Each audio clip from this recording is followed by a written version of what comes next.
이제 예수님께서 갈릴리 사역을 마치시고 예루살렘 고난의 십자가를 받으시기 위해서 예루살렘에 가까이 오셨습니다. 그리고 베다니 벳박에 이르렀을 때 제자들에게 맞은편 동네로 가서 메어있는 나귀 새끼를 풀어 가져와라. 아무도 타지 않은. 그렇게 말씀하죠. 제자들이 혹시 주인이 이거 왜 그러냐고 말하면 뭐라고 말해야 될까라고 묻습니다. 자, 주님께서 주가 쓰시겠다 하라 그러면 된다는 거예요. 납득은 되지 않지만 제자들이 예수님의 말씀을 듣고 가서 베다니 벳박의 마을 건너편 가 보니까 정말로 나귀 새끼 한 마리가 메어 있습니다. 그 풀을 가지고 나오려고 하니까 주인이 말하죠. 아니, 도대체 뭐 하는 일입니까? 주께서 쓰시겠다 그럽니다. 세번역 성경에 의하면 주님께서 그것을 필요로 하십니다. 주님께서 필요하십니다 라고 얘기했습니다. 그랬더니 주인이 두말하지 않고 그 나귀를 풀어줬다는 게 오늘 말씀이죠. 그런데 오늘 말씀 보면 좀 이상하지 않아요? 주님 쓰시겠다고 하는 말 한마디에 주인은 두말도 하지 않고 나귀 새끼를 풀어줬습니다. 세상의 이치가 그렇지 않습니까? 뭔가를 요구하면 대가가 있어야 되고 뭔가를 얻기 위해서는 값을 지불해야 됩니다. 그런데 알지 못한 사람들이 와서 나귀 새끼를 달라 그러는데 값을 치르지 않고 대가를 치르지 않았는데도 나귀 새끼를 풀어줬다. 납득이 안 된 일입니다. 그런데 그대로 그것을 풀어줬다는 거예요. 이상한 일이죠. 그렇다면 우리는 그런 궁금한 마음을 갖게 됩니다. 도대체 이런 일들이 어떻게 있게 된 것일까? 혹시 주님께서 지난밤에 환상을 통해서 이 사람에게 보여주신 걸까? 혹은 이 사람이 어떤 계시를 받았을까? 또는 예수님에 대한 어떤 소문을 듣고 그 마음 가운데 믿음이 생겼을까? 성경은 그에 대해서 아무것도 말씀하지 않습니다. 그런데 단지 주께서 쓰시겠다고 그러니까 나귀 새끼를 풀어줬다는 거예요. 우리는 그래서 짐작해 보게 됩니다. 적어도 이 사람이 예수님에 대한 말씀을, 소문을, 그리고 경험을 나름대로 간접이든 직접이든 하지 않았을까? 그러지 않고는 이런 반응이 있을 수 없죠. 믿음이 없이는 이런 행동이 도저히 불가능합니다. 경험을 했던, 들었던, 어떤 것들을 통해서 알게 됐던 믿음이 생겼습니다. 그러니 나귀 주인이 기꺼이 나귀 새끼를 풀어줬단 말이죠. 아마도 짐작해 보건대 나귀 주인은 주님에 대한 명성을 들었을 것이고 그의 능력 있는 행함을 들었을 것입니다. 그리고 마음속에 믿음이 생겼습니다. 마치 기생 라합이 예수님에 대한 소문을 듣고 그때 정탐했던 사람들 숨겨줬던 것과 마찬가지로 우리가 믿음이라고 하는 게 들음에서 나는데 아마도 이 사람은 예수님에 대한 말씀을 소문을 들음으로 믿음이 생기지 않았을까 생각해 보게 됩니다. 그런데 이 믿음이 그냥 귀동냥으로 들은 정도의 믿음이 아닙니다. 왜냐하면 그 사람의 행동을 보면 보통 이상의 믿음이기 때문에 그렇습니다. 사실 말이지만 누군가 뭔가를 좀 쓰겠다 그러면 그 사람에 대한 신뢰가 없이는 빌려주거나 줄 수가 없습니다. 예수님께서 우리를 향해서 내 귀중한 걸 뭘 좀 쓰자라고 얘기한다면 예, 제가 주님 믿습니다. 그러나 제가 조금 뒤에 드리겠습니다 라고 변명할 수도 있지 않겠어요? 그리고 또 사정이 지금 당장 주님께서 쓰시겠다 그래도 아무리 주님이라 할지라도 제가 이런저런 사정이 있습니다. 주님 이건 좀 이해해 주셔야죠 라고 변명할 수도 있지 않겠습니까? 드리고 싶습니다만 아직 저희 집이 나귀는 새끼입니다. 예수님께서 타셨다간 예수님도 봉변당할지도 모르고 나귀도 큰 손상 받을지 모릅니다. 그러니 저 옆집에 있는 나귀를 보세요. 큰 나귀, 튼튼한 나귀, 저걸 갖다 쓰십시오 라고 변명할 수도 있습니다. 그런데 성경은 그저 아무 말 하지 않고 내놓았다고 말씀합니다. 뿐만 아니라 오늘 말씀 보니까 이 나귀 새끼의 주인이 한 명이 아닙니다. 오늘 성경 33절이 이렇게 말씀하죠. 나귀 새끼를 풀 때 그 임자들이 이르되 어찌하여 나귀 새끼를 푸느냐 이렇게 말씀합니다. 거기 말씀하죠. 임자들이란 임자들 복수입니다. 한 사람은 아니에요. 두 사람인지 세 사람인지 아니면 여러 사람인지는 모르겠으나 주인이 분명히 여러 사람이었다는 거예요. 그 당시에는 모두가 가난한 때 있지 않아요? 그러니까 나귀를 산다는 것은 아주 큰 비용을 부담하는 것이고, 나귀 한 마리만 있어도 그 당시 농사를 지을 때 사람이 하는 몫에 적어도 세 몫을 합니다. 나귀를 한번 빌려주면 세 사람 일당을 받는 게 통리였습니다. 그게 적어도 이 나귀를 살 때 어려운 형편에 이걸 한 마리 사면 우리에게 상당한 유익이 있겠다 해서 두 사람 혹은 세 사람이 모아서 샀을 겁니다. 그런데 예수님의 제자들이 와서 이 나귀 새끼를 달라 했는데 두 말도 하지 않고 뒀다. 변명할 게 얼마나 많았겠어요. 내가 이거 드리고 싶어도 이게 제가 마음대로 할 수 있는 게 아닙니다. 사실이 그렇죠. 거절할 수 있었습니다. 그러나 거절하지 않고 기꺼이 제자들에게 전해줍니다. 그렇죠. 우리가 믿음을 가지고 뭘 한다라는 것은 핑계대는 게 아닙니다. 우리가 믿음을 가지고 뭘 한다는 것은 변명하는 게 아니죠. 변명할 때, 핑계할 때 우리의 믿음의 자리는 이미 떨어져 있는 거예요. 믿음을 핑계하지 않고 주님 말씀하시니 라고 하는 거죠. 성경의 마가복음 보면 마가복음의 아주 중요한 단어 가운데 하나가 유투스라고 하는 단어입니다. 유투스란 말은 즉시라는 말이에요. 예수님께서 제자를 부를 때 그 제자들이 주님 제가 천천히 가겠습니다. 한 사람도 그런 사람 제자 안 됩니다. 세관에 있던 고기를 잡던 뭘 하던 주님께서 네가 사람 낚는 어부가 돼야 되겠다 말씀하시면 즉시 주님을 따랐습니다. 믿음이라고 하는 것은 변명하는 것도 핑계하는 것도 아닙니다. 유명한 철학자인 플라톤이 한 번은 사람들에게 큰 오해를 받았고 그 오해된 말들을 떠들고 다니는 사람들이 있었어요. 그러니까 그게 마치 진짜인 것처럼 들려지게 됐죠. 그런데 플라톤은 그 말 듣고도 한마디 변명이나 설명하지 않았습니다. 안타까웠던 제자들이 플라톤에게 말했습니다. 선생님, 아니 사람들이 저렇게 떠들고 다니는데 선생님 억울하지도 않습니까? 그 오해가 마음 아프지 않습니까? 가서 뭐라고 얘기를 하시거나 꾸짖거나 그러셔야 되지 않겠어요? 그때 플라톤은 그 제자에게 이런 말을 했습니다. 그들의 비난을 종결시키는 것은 내가 하는 변명이 아니다. 그들의 비난을 침묵시킬 수 있는 것은 바로 내 올바른 행위뿐이다. 이런 말을 했어요. 그 말은 뭡니까? 아무리 억울한 말을 듣고 떠돈다 할지라도 변명할 것도 없다는 거예요. 이미 듣기를 거부한 사람들은 100번 말해도 듣지 않는다는 거예요. 그러나 그 말에 흔들리지 않고 그저 목표를 향해서 묵묵히 가게 되면 오해는 씻겨지게 될 것이고 내 삶의 모습을 보고 저들은 그 마음을 바꿀 것이다 라는 말이죠. 그렇습니다. 믿음이라는 것은 믿음의 사람은 구차하게 사람에게 변명하지 않죠. 많은 경우에 우리는 주님 사랑한다 그럽니다. 그런데 정작 주님께서 네가 가장 소중하게 원하는 여기는 소유를 내놔라 그런다면 변명하기 쉽습니다. 주님, 제가 기꺼이 드리기를 원하시지만 제가 시간이 안 됩니다. 너무 바빠요. 또 주님 내가 하고 싶지만 보세요. 제가 능력이 없잖아요. 주님, 제가 하고 싶지만 지금 너무 급한 일들이 산적해 있습니다. 이거 다 하고 나면 소득도 꽤 될 것이고 그러고 난 다음에 주님께 기꺼이 섬기겠습니다. 변명하기 쉽습니다. 그런데 주님은 시간이 없으셔서 물질이 없으셔서 능력이 없으셔서 우리를 부르시지 않아요. 우리의 중심을 주님은 받기를 원하십니다. 오늘 이 아침에 변명보다 믿음으로 주님 앞에 중심을 기꺼이 드리실 수 있는 여러분들이 되시기를 주님의 이름으로 축복합니다. 파루아의 성자라고 불리는 안토니오라는 사람이 있습니다. 이 안토니아가 어릴 때 그가 집 앞에서 주님을 만났다고 고백합니다. 그의 책에 그렇게 고백하고 있어요. 하루는 아주 추운 겨울날이었는데 누가 자기 집 문을 막 두드리는 겁니다.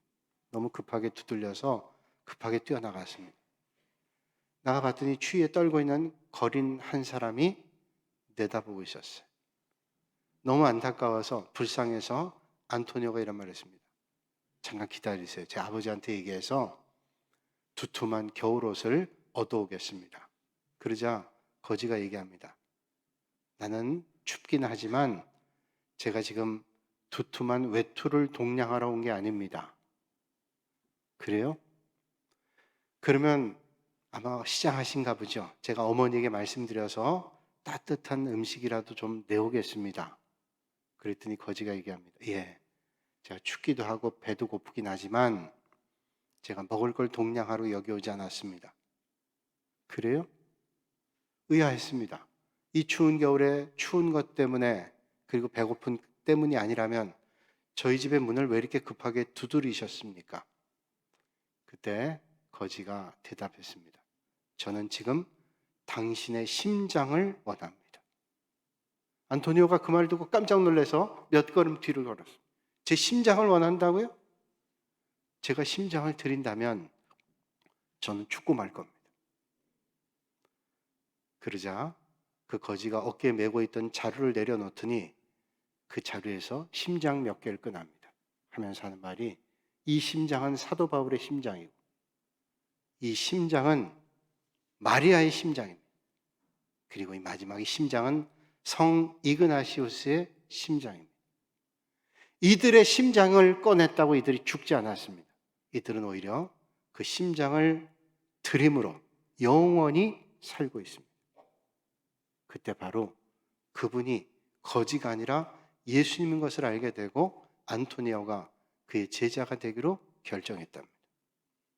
주님은 오늘 우리의 동정을 원하고 계시지 않습니다. 주님은 우리의 몇 푼의 물질 그리고 어떤 애씀 그것을 원하시는 게 아니라 주님은 오늘 우리의 심장을 원하세요. 우리의 중심을 원하세요. 오늘 이 아침에 여러분의 중심을 하나님 앞에 기꺼이 드릴 수 있는 믿음의 사람들이 되시기를 주님의 이름으로 축복합니다. 오늘 나귀 주인 보세요. 아무 말도 하지 않습니다. 그저 그것이 내 전부라고 머뭇거리지도 않고 이건 내가 주인이 아닙니다. 또 다른 주인이 있습니다. 라고 말하지 않았습니다. 아무런 불평도 원망도 변명도 없이 제자들이 가져가도록 풀어줬습니다. 그렇죠. 주님께서 쓰시겠다고 하면 무슨 불평이 있습니까? 여러분을 주님께서 만약에 쓰시겠다 그러면 그건 영광이요, 복된 일이요, 얼마나 귀한 일입니다. 오늘도 여러분, 주님께서 여러분들 기꺼이 쓰실 수 있도록 주님 앞에 내어놓으시는 복 있는 인생이 되시기를 주님의 이름으로 축원합니다. 자, 그럼에도 불구하고 납득이 안 돼요. 어떻게 이렇게 할 수 있었을까? 여러분, 어떻게 그런 삶을 살아갈까요? 바울이나 마리아나 성 이그나시우스나 많은 믿음의 사람들이 어떻게 그런 삶을 살아갈 수 있었을까요? 머리로 납니다. 그런데 어떤 그런 삶을 살아갈 수 있을까요? 그 비결을 주님은 말씀하죠. 우리의 눈을 하나님께 둬야 돼요. 우리가 위를 바라보지 않고는 하나님을 바라보지 않고는 늘 흔들리는 삶을 삽니다. 제가 지난주에도 말씀드린 것 같아요. 베드로가 예수님께서 물 위로 걸어오시는 걸 보고 말씀하죠. 주님, 저도 물 위를 걷게 해주세요. 베드로가 주님 오라 하시니 물 위를 걷습니다. 아, 신기한 일이에요. 물 위를 걷다니 있을 수 없는 일이죠. 그런데 갑자기 바람이 불면서 큰 파도에 예수님의 모습이 보이지 않습니다. 순간 그의 마음이 뺏겨 눈이 뺏겨 바닷물 속으로 오는데 얼마나 두려운지 물속에 빠졌습니다. 허우적거리는데 주님께서 그에게 다가오셔서 손을 내밀며 말씀하죠. 믿음이 적은 자여 왜 의심하느냐? 그리고 일으켜 세우십니다. 우리가 주님을 향한 눈을 놓치면 어떤 상황에도 물속에 빠집니다. 두려움이, 환경이 우리를 마음을 빼앗아요. 그리고 하나님을 바라보질 못하게 합니다. 오래전에 가이드 포스트에서 어떤 분의 간증을 봤습니다. 이분은 벤처기업으로 큰 성공을 한 사람입니다. 이분은 어린 시절에 너무 가난하게 살았답니다. 10살에 가난한 환경에는 10살에 아버지마저 세상 떠났습니다. 그나마 어려움 중에도 의지했던 아버지가 세상을 떠나니 그의 삶의 자리가 완전히 곤두박질치랍니다. 공부할래야 공부할 수 없습니다. 그래서 자기가 일하면서 학교를 다니는데 야간 학교 다니면서 어렵게 야간 공고를 졸업했습니다. 그 직장에 취직했습니다. 열심히 일했지만 큰 돈이 모여지지 않았습니다. 그래서 3년 정도 일하고 퇴직했습니다. 그때 받은 퇴직금이 50만 원이었어요. 그 50만 원 가지고 장사를 했습니다. 조금 모여졌을 때 작지만 사업을 했습니다. 그때 한참 벤처가 유명할 때인데 이 사람 성실하게 그 일을 하다 보니까 나라에서 인정하는 벤처 기업에 지원을 받게 됐어요. 그러면서 코스닥에 상장하게 됐습니다. 점점 되는 거죠.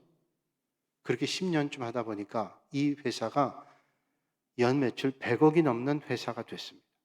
나름대로 대기업은 아니지만 성공한 기업인 됐어요.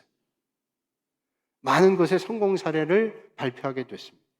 한 기자가 이 벤처 사업가에게 물었습니다. 선생님은 어떻게 하다가 직장을 퇴직하고 이런 일을 하게 됐습니까? 그런 자신감이나 목표의식이 분명했던 모양이죠. 그래서 이분이 기자가 생각했던 것과는 뜻밖의 대답을 합니다. 예, 제가 이 벤처기업을 하게 된 것은 하나님의 은혜요. 그것은 제가 주의를 성수하기 위해서 벤처기업 한 겁니다. 사실 벤처기업 하려고 한 게 아니죠. 장사한 거죠. 왜 장사했는가 하면 주의를 성수하기 위해서. 제가 직장을 그전에 3년 다녔는데 직장 다니다 보니 작은 회사에서 주일날 나와서 일하라 그러면 해야 되고 그러면서 가면서 자기 아이들 주일학교에 보내고 자기 혼자 일하러 가는데 이건 아니다라는 생각이 들 때 그러나 어쩔 수 없이 일하다가 이렇게 살면 안 되겠다 생각해서 제가 퇴직을 했습니다. 그 이유는 주일 성수.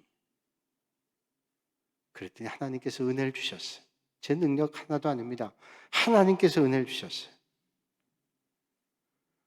여러분 그 이야기에 대해서 어떻게 생각하세요? 야, 그럼 뭐 다 직장 그만두란 말이냐? 아닙니다. 같은 직장 생활하면서도 어떤 사람은 직장일 때문에 교회를 못해요. 주님 못 나갑니다. 주일 못 지켜요. 이해합니다. 3교대 하는 거 어떻게 하겠어요? 공직이 있는 사람이거나 또 그런 기업들 어떻게 하겠어요? 근데 어떤 사람은 온전한 주일 성수를 위해서 직장도 퇴직한 사람이 있다는 거예요. 쉬운 일이 아니죠. 그렇다면 하던 일 그만두란 얘기가 아니죠. 우리 마음의 중심이 어디 있느냐. 난 뭐 어쩔 수 없잖아. 그러니 주일 난 성수할 수 없어 아니라 내 마음의 중심은 어디라도 하나님 앞에 있어야지. 내가 이게 어려우면 예배드리기 위해서 힘쓰는 겁니다. 아니 코로나인데 끝나면 예배 생활해야지. 우리 아이가 지금 대학을 앞두고 있는데 대학 간 다음에 얼마든지 신앙생활 하면 되지. 그럼 믿음이 생기든가요? 천만에입니다. 믿음은 뒤로 하면 절대로 성장하지 않아요. 믿음은 먼저입니다. 너희는 먼저 하나님의 나라와 하나님의 의를 구하라. 그리하면 너에게 모든 걸 더하겠다 말씀했지. 모든 걸 하고 난 다음에 하나님의 일을 해라. 절대로 주님의 일을 하지 못해요. 예배도 못 드려요. 믿음이 없이는 이해할 수 없는 세상의 일들이 많습니다. 그러나 이해되지 않아도 하나님 기뻐하시는 믿음의 선택할 때 하나님께서 놀라운 일들을 여러분의 삶의 자리에서 이루어 주실 줄로 믿습니다. 창세기 22장 말씀 보면 아브라함의 삶에 커다란 위기를 만나게 됩니다. 그 가장 큰 커다란 위기는 뭐예요? 자기 생명보다 더한 아들 이삭을 바치라는 거예요. 모리아산에 번제로 드리라는 거예요. 이해할 수 없는 일입니다. 그러려면 차라리 하나님 자식을 늦게 주시지 말든지 그렇다면 내가 이런 고통을 겪지도 않고 갈등하지도 않을 거 아니에요. 그런데 하나님은 버젓이 아들을 주고 난 다음에 아들을 바치라 그래요. 그런데 더 놀라운 것은 이런 하나님의 말씀을 들었던 아브라함이 아침 일찍 번제할 나무를 싸가지고 나귀에 이삭을 태워 출발합니다. 아니 저 같으면 혹시 내가 환상을 잘못 본 것이나 지난밤 꿈을 내가 잘못 꾼 것 아닌가 그리고 다시 한번 묻고 저녁 늦게 출발할지 모르겠어요. 그런데 아브라함은 아침 일찍 출발합니다. 하나님의 말씀을 신뢰하고 나가죠. 그래서 창세기 15장 6절에 그의 믿음에 대해서 주님은 말씀하시기를 아브라함이 하나님을 믿으니 이를 그의 의로 여기셨다고 성경은 말씀해요. 하나님을 믿는 것이 그의 의였고 그의 의는 하나님을 믿는 믿음이었습니다. 어떻게 그럴 수 있습니까? 보이는 것을 믿는 게 아니라 보이지 않는 걸 믿는 거죠. 우리 믿음의 사람의 가장 큰 특징은 보는 걸 믿는 게 아니라 보이지 않는 것을 믿는 것입니다. 그렇습니다. 세상의 많은 일들이 보이는 것이 전부가 아니라 보이지 않는 것이 전부지요. 그러나 하나님께서 거기서 역사하는 것을 우리는 봅니다. 어떤 나무꾼이 산에 나무하러 갔습니다. 나무하러 갔는데 어떤 나무가 칡넝쿨에 쌓여 있어서 그걸 제거하지 않고는 나무를 할 수가 없어요. 그래서 칡넝쿨을 정리하다가 그 주변에 자고 있던 코끼리가 아니라 호랑이 꼬리를 잡아당겼어요. 칡넝쿨인 줄 알고. 호랑이가 자다 깜짝 놀랐습니다. 그래서 엉 하니까 나무꾼이 놀래가지고 나무 위로 기어 올라갔어요. 호랑이가 얼마나 화가 났던지 나무를 막 자꾸 흔드니까 기가 질린 나무꾼이 나무에서 떨어졌습니다. 떨어지면서 호랑이 등에 탁 떨어졌어요. 거기 떨어지면 죽는 겁니다. 그래서 호랑이 등에 매달려가지고 꽉 잡았어요. 여기서 떨어지면 나는 죽는다. 목숨 걸고 잡았어요. 아무리 흔들어도 이 나무꾼이 떨어지질 않으니까 호랑이가 뛰기 시작, 달리기 시작, 떨어뜨려. 그러나 그거 놓치면 죽는 겁니다. 꽉 붙잡고 달려가는 호랑이 등에 매달려 있었어요. 한참을 달리는데 저 멀리 농부가 떼 앞에서 열심히 땀을 흘리며 일하다가 그 모습을 봤습니다. 그 농부가 이런 말 하더래요. 나는 평생 땀 흘려 일해도 사는 게 이 꼴인데 어떤 놈은 한참 놀다가 호랑이 잔등을 타고 돌아다니네. 그리고 불평하더래. 지금 눈에 보는 건 호랑이 등 타고 노는 것 같지만 그런 상황 아니잖아요. 목숨 걸고 붙잡혀 있는. 여러분, 세상에는 보이는 것으로 평가할 때 많습니다. 판단할 때 있어요. 그러나 세상에 보이는 게 전부가 아닌 거 우리는 알죠. 믿음이라고 하는 것도 마찬가지예요. 믿음은 보이는 것으로 믿는 것이 아니라 보이지 않지만 역사하실 하나님을 보고 믿는 것입니다. 그러므로 믿음으로 살아갈 때 우린 때로는 내가 가지고 있는 지식을 포기하고 경험을 포기하고 오직 신실한 하나님을 믿는 것입니다. 내가 주인됨을 내려놓고 주님께서 내 인생의 주인이라는 것을 믿고 믿음의 길 걷는 거지. 여러분, 왜 낙심하고 절망해요? 내가 주인이기 때문에. 그러나 내 인생의 주인은 내가 아니라 하나님이시다는 사실을 믿으시고 날마다 주님을 바라보고 위를 바라보시는 여러분들이 되시기를 주님의 이름으로 축원합니다. 때로는 응답이 더딘 것 같을 때 있어요. 그러나 참 주인 되시는 주님을 믿으셔야 돼요. 어려울 때도 주님 믿고요. 힘겨울 때도 믿고요. 잘 될 때도 주님 믿는 거예요. 몽골에 선교사로 계셨던 이용규 목사님이라는 분 계신데 그분이 유명한 건 책이 유명합니다. 내려놓음, 더 내려놓음, 같이 걷기 이런 책들인데 그 책에서 이런 말을 했어요. 7살 된 자기 아드님 동현에 대한 얘기입니다. 한 번은 선교사 컨퍼런스에 참석했는데 숙소가 좋았던 모양이에요. 그래서 선교지에 있다 가니까 뭐 수영장도 있고 그러니까 아이가 수영하고 싶었습니다. 그러다가 생각 못하고 수영복 안 가져왔는데 수영 좀 하자고 막 그러는데 얘기했대요. 하나님 앞에 기도하면 길이 열리겠지. 그랬더니 아이가 기도했답니다. 그리고 봤더니 수영장 구퉁이에 누가 벗어놓고 간 수영복이 있더래요. 아이고, 이거 어떤 애가 버리고 왔구나. 그래서 그거 입고 수영했답니다. 하고서 역시 하나님께서 멋져. 그리고 수영하고 이제 자기 거 아니니까 벗어놓고 왔는데 그 다음날 또 수영하고 싶은 거예요. 그래서 오늘도 수영하겠다. 그러자고. 근데 간데 그날은 수영복이 없더라는 거예요. 벗어놓은 수영복 아무리 찾아도 없더래요. 그때 당장 입이 삐죽 나와서 하는 말이 하나님 살아계신 게 맞아? 어제는 그렇게 멋진 하나님이더니 그 다음날은 하나님 살아계신 게 맞아? 이러더래요. 그게 아이의만 얘기일까요? 오늘 지난날 하나님이 인도하신 그 하나님을 경험했어도 오늘 조금 어려운 만남 삐죽거리면서 하나님 살아계신 게 맞아? 라고 말하는 거 아니에요? 근데 선교사님이 그런 말씀, 하나님은 선하시지? 얘기했대요. 하나님께서는 틀림없어. 근데 그 아이가 그날 수영 못했나? 했답니다. 왜냐하면 수영장에 아무도 없어서 그냥 했대요. 아니 수영복을 왜 입어요? 사람 없는데 그냥 하는 거지. 여러분 때로는 주님께서 놀라운 일로 역사하세요. 여러분 이해가 안 될 때 하나님을 믿는 믿음으로 나아갈 때 하나님께서 놀라운 일로 여러분들에게 역사하시기를 주님의 이름으로 축복합니다. 모세가 광야에서 40년 광야 생활했습니다. 철저하게 낮아지고 하나님만 바라보는 시간이었어요.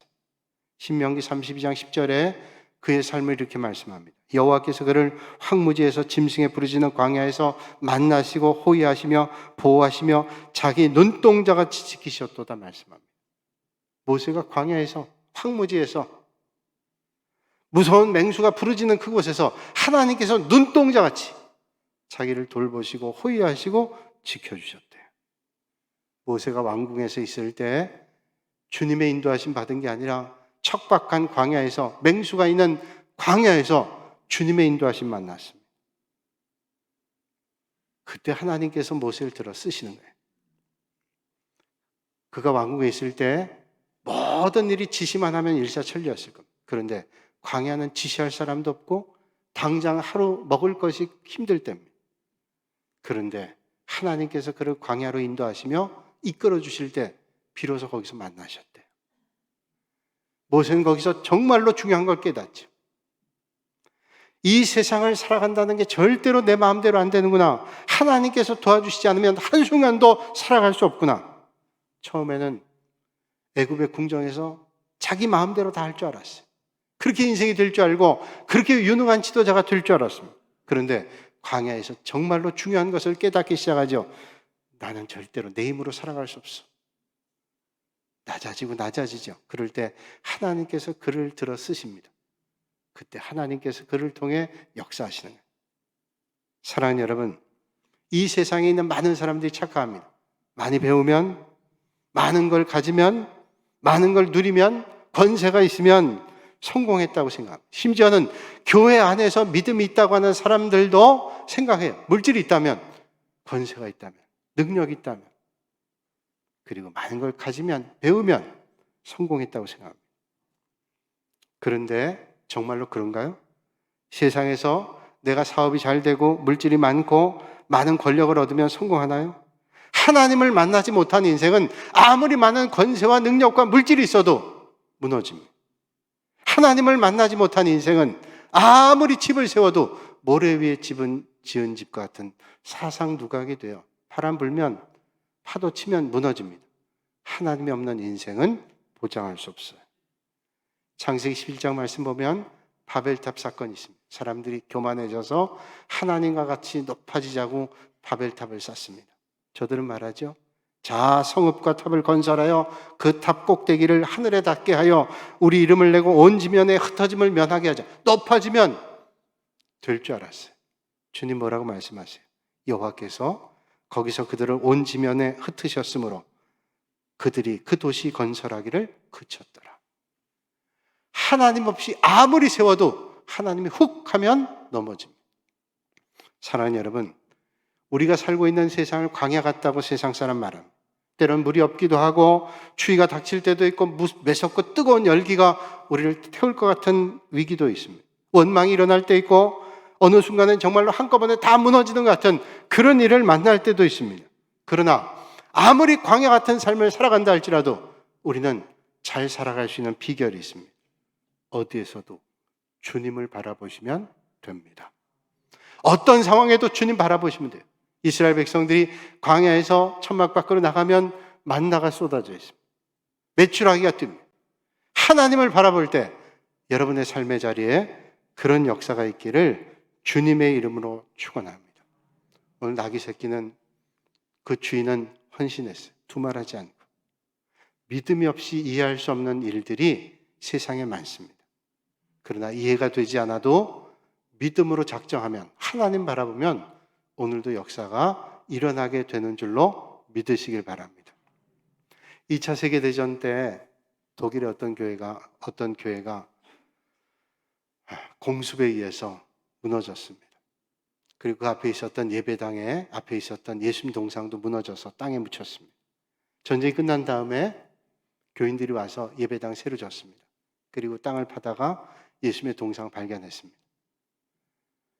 이 동상을 새로 세우자 하는 의견들이 모아졌어요. 그런데 세우긴 했는데 구체적인 것은 의견이 달랐어요. 어떤 사람들은 이 동상이 세우긴 좋은데 팔이 떨어져 없어서 찾을 수가 없으니 그 팔을 우리가 새로 깨끗하게 만들어서 갖다 붙이자는 사람들.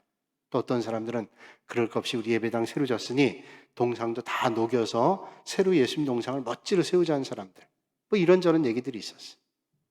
그런데 의견들이 어떻게 돌아가는가 하면 그냥 예수님 동상 흠집 난 대로, 상처 난 대로, 팔에 떨어져 난 대로 그대로 세우십시다.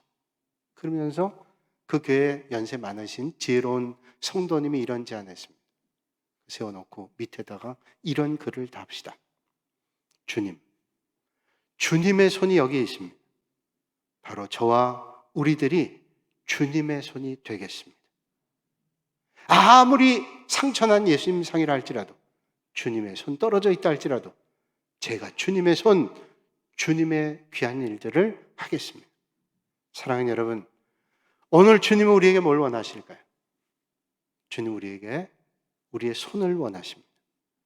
주님께서 오늘 말씀하세요. 주님이 나귀가 없어 예루살렘 못 들어가실 분이에요. 그런데 주님께서 제자를 보내시고 나귀 새끼를 타시죠. 그러면서 하시는 말씀이 주가 쓰시겠다라고 말씀해요. 주님께서 그것을 필요로 하신대요. 오늘 고난주간 시작하는 종료주일에 주님의 대속의 사랑을 깊이 깨닫고 주님의 몸으로, 주님의 사랑으로, 주님의 손으로 살아가신 여러분들이 되시기를 주님의 이름으로 축원합니다. 거룩하신 아버지 하나님, 지난 한 주간 동안 저희를 눈동자시 돌봐주시고 이제 고난주간 시작하는 종료주일에 하나님 앞에 섰습니다. 주님께서 부족한 저희를 쓰시겠다 그러면 주님 감사합니다. 기꺼이 주님 앞에 쓰임받길 원합니다 하는 믿음의 결단 있게 하여 주시옵소서. 이 한 주간 우리의 삶의 자리에 역사하셔서 우리의 주님의 손이 되고 주님의 마음이 되고 주님의 중심이 되는 그런 삶이 되게 하여 주시옵소서. 예수님의 이름으로 기도하옵나이다. 아멘.